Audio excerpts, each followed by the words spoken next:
کدوم بدتره؟ زندگی به عنوان یک هیولا یا مردن به عنوان یک انسان خوب؟ سلام. اگه یه روز مغزت تصمیم بگیره حقیقت رو ازت قایم کنه چی؟ امروز با یه مثال از فیلم شاتر آیلند میخوام درباره یکی از عمیق‌ترین مکانیزمای ذهن شروع کنم. انکار واقعیت. ممکنه کمی اسپویل بشه ولی بهتون قول میدم ارزش چیزی که ازش متوجه میشید و داره. شاتر آیلند داستان مردیه به اسم اندرو با بازی دیکاپریو.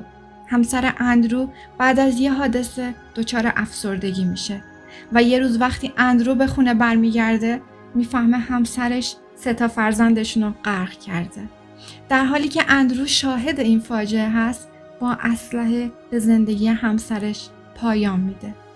بار روانی این حادثه یعنی مرگ همسر و فرزندانش اونقدر سنگین و غیر قابل تحمله که مغز اندرو برای محافظت از خودش بلافاصله وارد حالت دفاعی میشه و ذهنش شروع میکنه به خلق واقعیت دیگه‌ای و اندرو تبدیل میشه به مأموری به اسم تدی.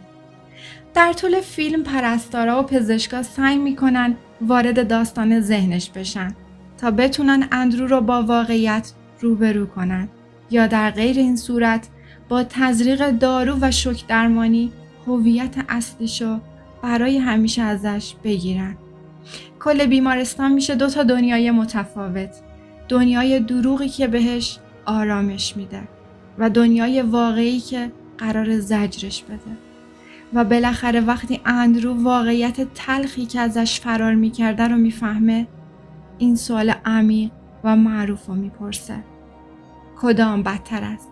زندگی کردن به عنوان یک هیولا یا مردن به عنوان یک انسان خوب؟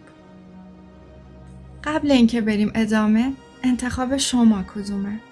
و انتخاب من از روی کاورم مشخصه. در واقع این فقط سوال اندرو نیست، سوال همه ماه. آیا حاضریم واقعیت دردناک رو قبول کنیم تا رشد کنیم و خودمون رو بشناسیم؟ یا ترجیح میدیم توی یه توهم کوچیک اما قابل تحمل بمونیم؟ سال 1975 مردی به نام ویلیام استنلی میلیگان به جرم سرقت مسلحانه و چندین پرونده دیگه دستگیر شد. پرونده‌های زیادی از انکار واقعیت وجود داره، اما عجیب ترین و ترسناک ترینش پرونده ویلیام میلگان بود. ویلیام دچار اختلال گسست هویت چندگانه بود و بیش از 24 شخصیت متفاوت تو ذهنش داشت. از هنرمند گرفته تا کودکی معصوم. انگار هر شخصیت یه تکه از درد، گناه یا ترس رو به دوش میکشید تا اون خود اصلی سالم بمونه. و میدونید چرا؟ چون ویلیام توی کودکی شکنجه‌های وحشتناکی رو از طرف ناپدریش تجربه کرده بود و مغزش برای زنده موندن تصمیم گرفت واقعیت رو تکه تکه کنه و از دل هر تیکه یه هویت جدید. یه وقتایی تبدیل به دختری میشد که فقط نیاز به محبت داشت و یه وقتایی تبدیل به یه مرد خشن و بیرحم میشد که از هیچی نمیترسید. این یعنی مغز برای بقا حاضر میشه واقعیت رو قربانی کنه. و البته یه نوع دیگه از انکار واقعیت هم هست که تقریبا هممون تجربهش کردیم. انکار مرگ عزیزان. نبود یه آدم گاهی اونقدر دردناکه که ذهن ما تا مدت قبول نمیکنه اتفاق افتاده. و این بخش از سوگواری طبیعیه، ولی اگه طولانی بشه تبدیل به یه زنگ خطر میشه و اون وقته که باید با یه درمانگر در میون گذاشت. اما سوال مهم اینه، اصلا چرا مغز این تصمیم رو میگیره؟ چرا واقعیت رو انکار میکنه؟ و آیا ما نقشی هم داریم؟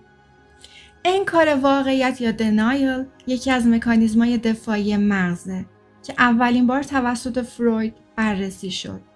مغز این کار رو به 2 دلیل خیلی مهم انجام میده.